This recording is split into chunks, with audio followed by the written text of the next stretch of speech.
ወራህመቱላሂ ወበረካቱ። ውድና የተከበራችሁ የዩቲዩብ ቻናል ቤተሰቦቼ እንዲሁም የቲክቶክ ፋሚሊዎቼ እንዴት ናችሁልኝ? እኔ አልሐምዱሊላህ ደህና ነኝ። እንግዲህ በሰሞኑ ቲክቶክ ቻናሌ ላይ ሪቫን አበባ እየሰራሁ ነበር። እሱን አሰራሩን አሳይን፣ ለምንድነው የማታሳይን? ለምንድነው ዩቲዩብ ላይ ቪዲዮ ማሰሪልኝ እያላችሁን ነበር። በዛውም እንዲሁም እቃዎቹን ስማቸውን ምን አይነት እንደሆኑ ምን እንደሆኑ እየጠየቃችሁኝ ነበረ።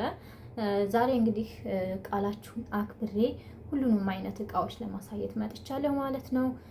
አሁን በቀጥታ ወደ ቪዲዮ እንሄዳለን። ቪዲዮውን ላይክ፣ ሼር፣ ሰብስክራይብ ያደረጋችሁ እስከ ቪዲዮ ፍጻሜ አብራችሁ ይቆዩ። እንግዲህ ቤተሰቦቼ ወደ እቃዎቹ ስማቸው እንገባለን እና እቃዎቹ ምን እንደሆኑ አሁን አሳያችኋለሁ ማለት ነው። በመጀመሪያ የሚያስፈልገን ይሄ ነው። ይሄኛው ሪባን ነው። ሪባን ስትገዙ 4 ሴንቲሜትር ብላችሁ ግዙ፣ ወይም በእንግሊዝኛው 4 ሴንቲሜትር ብላችሁ ትገዛላችሁ። ይሄንን በፈለጋችሁ ከለር ገዝታችሁ ግን ስትገዙ 4 ሴንቲሜትር 2 ሴንቲሜትር 2.5 ወይም 2.5 ሴንቲሜትር መግዛት ትችላላችሁ። ግን ምንድነው እሱ በጣም እንትን ነው፣ ዝርዝር ያለ አበባ ነው የሚሆነው። ትንሽ አበባ ነው የሚሆነው። ብዙ ነው የሚያስፈልጋችሁ እሱን ለመስራት። አበባው ያምራል፣ ግን እንደዚህኛው ጉልት ብሎ አይወጣላችሁ። በመቀጠል የሚያስፈልገን እንደነዚህ አይነት ካርድ ነው። መታወቂያም ሊሆን ይችላል፣ የባንክ ካርድም ሊሆን ይችላል። ማንኛውም ካርዶች እንደነዚህ አይነት ለክታችሁ የምትቆርጡበት፣ እንደዚህ ጠምጥማችሁ የምትቆርጡበት የምትለኩበት ማለት ነው። ይሄኛው ካርድ ያስፈልጋል። በሶስተኛ ደረጃ መቀስ ነው። ይሄንን ከለካችሁት በኋላ ጠምጥማችሁ ከላይ እንትን ታላችሁት በኋላ እዚሁ አስገብታችሁ ከእንትኑ ከሪባኑ ስር መቀስ መቁረጫ፣ ለተለያዩ ነገሮችም ለመቁረጫ መቀስ ግዴታ ነው። ሶስተኛ ሻማ ነው። ሻማ ትገዛላችሁ ማለት ነው። ሻማ ያስፈልጋል። ሻማ አንፈልግም ካላችሁ ደግሞ ይሄኛው ካውያ ነው። ይሄኛውን መግዛት ትችላላችሁ። ስሙ ያው ይሄ ነው የምጠቀመው እና ይሄንን 110 በ240 ቮልት ነው።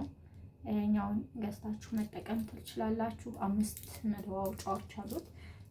የትም ቦታ ይገኛል። ሸኤንም ላይ አለ። እኔ ከሸኤን ላይ ነው ኦርደር ማድረገው። አምስተኛ ደረጃ የሚያስፈልገን ግሉጋን ነው። ግሉጋን ግዴታ ነው ያስፈልገናል። ይሄ ግሉጋን ግዴታ የሚያስፈልጋችሁ ነገር ነው። በአምስተኛ ደረጃ ይሄ ነው። ከዛ ደግሞ የሚያስፈልጋችሁ ግሉ ነው። እነዚህ ስቲክ ግሉዎች ናቸው። ይሄኛውን እዚህ ውስጥ አስገብታችሁ የምትጠቀሙበት ነው። እኔ ኦልሬዲ ለማስገባት አሁን ትንሽ ስላለው ነው ውስጥ ላይ። ይሄንን እዚህ ውስጥ አስገብታችሁ የምትጠቀሙበት ነው። ከዛ ደግሞ ይሄኛው ደግሞ ግሊተር ስትጠቀሙ ግሊተር ማለት ይሄኛው ነው። በተለያየ አይነት ከለር አላቸው። በእነዚህም አለ፣ በፈለጋችሁ በእንደዚህም አለ። በእንደዚህ ሳይዝ በእንትን በፕላስቲክ ይሸጣል። በእንደዚህ እኔ ከሸኤን ላይ ነው ኦልሬዲ ኦርደር ያደረኩት። በእነዚህ መግዛት ትችላላችሁ። ይሄ ለምንድን ነው የሚያስፈልገው? አበባውን ከሰራችሁ በኋላ ብልጭልጭ እንዲሆን እዚህ ይሄንን አበባው ላይ በቡርሽ ወይም አበባውን እዛው እንትን ይሄንን ግሉን ሳህን ላይ ፈሰስ አድርጋችሁ አበባውን ነክራችሁ ከዛ እዚህ ጋር ይሄንን በሳህን ታረጉና ታተመትሙታላችሁ። ከዛ ሲደርቅ መጠበቅ አለባችሁ እንዳይበላሽባችሁ ማለት ነው። ይሄ ግሉ የሚያስፈልገው ለዛ ነው። ግሉ ከዛ ግሊተር አበባው እንዲያምር ማለት ነው። ሁሉም አበባ ላይ አትጠቀሙ፣ የሚፈልግ ሰው ካለ ብቻ ነው። ሌላው ደግሞ የሚያስፈልገው ፕላስተር ያስፈልጋችኋል። ምክንያቱም አበባውን ሰርታችሁ ስትጨርሱ እንጨቱን፣ ለምሳሌ ይሄ አበባው ነው። አበባውን እንደዚህ አድርጋችሁ እዚህ ላይ ጥምጥም አድርጋችሁ የምታስሩበት ግዴታ ያስፈልጋል ማለት ነው። እዚህ ጋር ጥምጥም ስታደርጉት ይሄኛው እንጨቱ አይናቀልም፣ እንትን አይልም። ይሄን እንደዚህ አይወርድባችሁ ማለት ነው። በፕላስተሩ እንደዚህ አድርጋችሁ እዚህ ጋር አስር ስታደርጉት እንጨቱ አይንቀሳቀስም ማለት ነው። ሌላው ደግሞ የሚያስፈልጋችሁ ፎም ነው። ፎም የሚያስፈልገው ምንድን ነው? ይሄንን አበባውን ከሰራችሁ በኋላ እንዴት ነው የምታረጉት? እዚህ ላይ ነው የምትሰኩት። እንደዚህ ታረጉታላችሁ ማለት ነው። አሁን ይሄ እንደዚህ ከሆነ አበባዎቹን እዚህ ከደረደራችሁ በኋላ ነው ይሄ ፕላስተሩ የሚያስፈልገው። ፕላስተሩ በዚህ ላይ መጠመጠሙበት ማለት ነው። ፎም ያስፈልጋችኋል። ፎም ይሄንን አነባብራችሁ መጠቀም ትችላላችሁ። እንደዚህ አይነት ገዝታችሁ ከፈለጋችሁ ደግሞ ረጃጅሞቹን ገዝታችሁ እየቆረጣችሁ መጠቀም ትችላላችሁ ማለት ነው። ሌላው እነዚህ ናቸው። እነዚህ ደግሞ አበባው ላይ አበባውን ከሰራችሁ በኋላ አበባው እንዳምርላችሁ አበባው ለምሳሌ ይህ አበባ ቢሆን ትንሽዬ ግሉ ታስነኩትና ይችን ስታረጉ ተጠንቀቁ፣ ብዙ ግሉ እንዳታረጉበት። ትንሽ አርጋችሁ ውስጧ ላይ ግሉ እዚሽ ጋር ለምሳሌ እንደዚህ ልጥፍ ማድረግ ነው። ስትለጥፉት እዚህ አሁን ለምሳሌ ብፈልግ እዚህ ጋር እንደዚህ ለጥፈዋለሁ። አሁን እኔ ስለማልፈልግ ነው ማለጥፈው። አሁን የለጠፍኳቸው ግን ቪዲዮዎች ላይ አሉ። ከዛ ደግሞ እንደዚህ አይነት ናቸው። እነዚህ ነገሮች ለምንድን ነው የሚያስፈልጉት? አበባውን ስትሰሩ ዙሪያው እንደዚህ ለማድረግ ከፈለጋችሁ። አሁን እኔ ይሄንን አይደለም የተጠቀምኩት፣ ሌላ ነው። ይሄንኛውን ነው የተጠቀምኩት።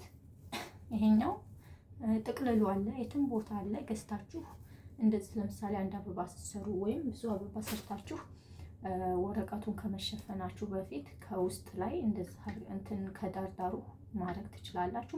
መሀልም ላይ ማድረግ ትችላላችሁ ማለት ነው። ለዛ ነው የሚጠቅመው። በመቀጠል ይሄኛው ወረቀቱ ነው። ወረቀቱ የሚጠቀለልበት ነው። ይሄንን የትም ቦታ ሸኢን ላይ ታገኛላችሁ ማለት ነው። በተለያየ ከለር አለ፣ በምትፈልጉት ሳይዝ አለ። የምትፈልጉት አይነት ሰርሽ አድርጋችሁ መግዛት ትችላላችሁ ማለት ነው። በመቀጠል የሚያስፈልገን እንጨቱ ነው። እንጨት እንደዚህ አይነት እንጨቶች ያስፈልጉናል ማለት ነው።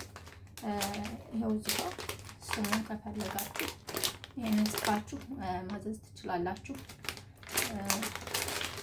ባርቢኪው ስቲክ ይላል። ይሄ ክብ እንትኖቹን በቆርጠን ስጋ እሱ ውስጥ ሰክተን የምንጠብስበት ነው። ይሄ ስቲኩ ይሄ ያስፈልጋል። በመቀጠል ደግሞ እቺ ስቴፕላር ታስፈልጋለች። ስቴፕላር ለምንድን ነው? ለምሳሌ ይሄንን አጥፈን ይሄ ለምንድን ነው ስቴፕላሩ የሚያስፈልገው? ለምሳሌ ይሄንን አጥፍ ነው እንበል እንትን ልንለው አበባውን ልናሽግበት። እንደዚህ ካጠፍ ነው በኋላ ለምሳሌ ይሄ ፕላስተር ከምታረጉ በስቴፕላሩ እንትን ትሉታላችሁ ማለት ነው፣ ትመቱታላችሁ። ከዛ ፕላስተር ለምንድን ነው ያስጠላል? ከላይ ሲታይ ለሱ ነው። ይሄ ደግሞ ለስቴፕላሩ የሚሆን ስፒል ናቸው እነዚህ የስቴፕላሩ ማለት ነው። እዚህ ውስጥ የሚገቡት ስትገዙ እንዳትረሱ ነው ይሄን የምነግራችሁ። ይሄንንም አብራችሁ ግዙ። ሌላው ይሄ ደብል ፌስ ይባላል፣ ፕላስተር ነው። የትኛውን ቦታ ታገኛላችሁ? ያው እንደምታውቁት እኔ ከሸኢን ላይ ነው ኦርደር የማደርገው። ይሄ ደብል ፌስ ነው። ደብል ፌሱን ፕላስተር ከየትኛውን ቦታ ታገኛላችሁ። ይሄ ለምንድን ነው የሚጠቅመው? አበባውን ስናሽግ ለምሳሌ ይሄንን አበባው ላይ ልናረግ እንፈልግ፣ ይሄንኛውን ለምሳሌ ይችን አበባ ነው የማሽገው ብል እንደዚህ ካረኩት፣ ይሄንን እንደዚህ ካረኳት እዚህ ጋር ፕላስተር ከማረግ ይልቅ ደብል ፌሱን እዚህ ላይ ለጥፌ እንደዚህ አጣብቀዋለሁ ማለት ነው፣ ፕላስተሩ ስለሚያስጠላ። ሌላው ነገር የሚያስፈልጋችሁ እንደነዚህ ሃፒ በርስዴይ ወይም ቫለንታይንስ ዴይ ወይም አይ ላቭ ዩ ምናምን የሚሉ እንደነዚህ አይነት ስቲከሮች ወይም ልጥፍ የሚሉ ወይም በእንደ ስዕል መልክ ተሰርተው የሚሸጡ አሉ። የትም ቦታ ይገኛሉ። እነሱ ማዘዝ ነው። እንደዚህ አይነት እነዚህ ቢራቢሮዎች ናቸው። በተለያየ መጠን አላቸው። መጠናቸውን በምትፈልጉት አይነት አይታችሁ መግዛት ትችላላችሁ ማለት ነው። እነዚህኞቹ ደግሞ ካርዶች ናቸው። ስልክ ቁጥራችሁን እና የምትጠቀሙትን የቲክቶክ ቻናል ወይም ምናምን ጽፋችሁ ወይም ስማችሁን ለምሳሌ እኔ ሰሚራ ክራፍት ነው የምለው ቻናሌ ሳሚራ ክራፍት ብዬ ስልክ ቁጥሬን ጽፌ እንትንበታለሁ። ሌላው የሚያስፈልጋችሁ ነገር ስለዛ ሰው የሆነ ነገር ልጽፉ ትችላላችሁ። ደንበኛችሁ ለምሳሌ አበባ ሲያዛችሁ እንደዚህ ብላችሁ ጻፉልኝ ይላችኋል። ጽፋችሁ እኔ ስላልገዛሁ ነው ጽፋችሁ አበባው ላይ የምታረጉበት እንትን ያስፈልጋል። ወረቀት ጽፋችሁ ከአበባው ስክት ለማድረግ ወይም ከፈለጋችሁም እንደዚህ አይነቶቹን በጀርባው የምትፈልጉትን ጽፋችሁ እዚህ ደግሞ ስልክ ቁጥራችሁን እና ስማችሁን የቻናላችሁን ስም መጻፍ ትችላላችሁ ማለት ነው። ሌላ ምንድነው የቀረን? ሌላ እነዚህ ነገሮች ናቸው። እነዚህ ነገሮች ለምሳሌ እቺ አይ ላቭ ዩ ነው የምትለው። ሪቫኑን ከሰራን በኋላ ለምሳሌ እቺን ሪቫን ሰርቻታለሁ እኔ በትንሹ ስላመጣሁ ነው። ትልልቆች ግን አሉ በሰፋፊው ሪቫን የተጻፈ አለ። ለምሳሌ እቺን አምጥቼ ነው እዚሽ ጋር እስር ለማጣበቅ አይ ላቭ ዩ ወይም ኢድ ሙባረክ ወይም መልካም ገና ወይም የፈለጋችሁትን ወይም እንኳን ተወለድሽልኝ የሚል በራሳችሁ ማሰራት ትችላላችሁ። ኦንላይን ላይ የሚሸጡ ብዙ ስቲከሮች አሉ፣ እነሱን መግዛት ትችላላችሁ። ቤተሰቦች እንግዲህ ቪዲዮ የተከታተላችሁትን ይመስል ነበር። ቻናሉን ላይክ፣ ሼር፣ ሰብስክራይብ ያደረጋችሁ አበረታቱኝ። የምትፈልጉት እንድሰራላችሁ የምትፈልጉትን ቪዲዮ ደግሞ በኮሜንት ላይ ጻፉልኝ። በቀጣይ ቪዲዮ እስከምንገናኝ በእንደዚህ አይነት ቦክስ አበባ ስሩ ስትባሉ በቀጣይ ቪዲዮ እስከምንገናኝ ቸር ሰንብቱ። ወዳችኋለሁ። ባይ ባይ። በዚህ አበባ ስሩ ደግሞ ምንድነው የሚያስፈልጋችሁ? እንደዚህ አይነት ፎም ያስፈልጋል። በሰፊው እዚህ ውስጥ ግብት ብሎ እስከዚህ አካባቢ የሚሆን ሙሉውን አታረጉትም። እዚህ የምታስገቡት ፎም ወይም በካርቶንም ማድረግ ትችላላችሁ። አለበለዚያ ደግሞ የሶፍት የተጠቀማችሁ ሶፍት ጥቅልሉ ካለ እዚህ ጋር በግሉ አጣብቃችሁ ቆም ማድረግ ትችላላችሁ። ከዛ ከላይ ክቡን ፎሙን ማድረግ ትችላላችሁ በሳይዙ ማለት ነው።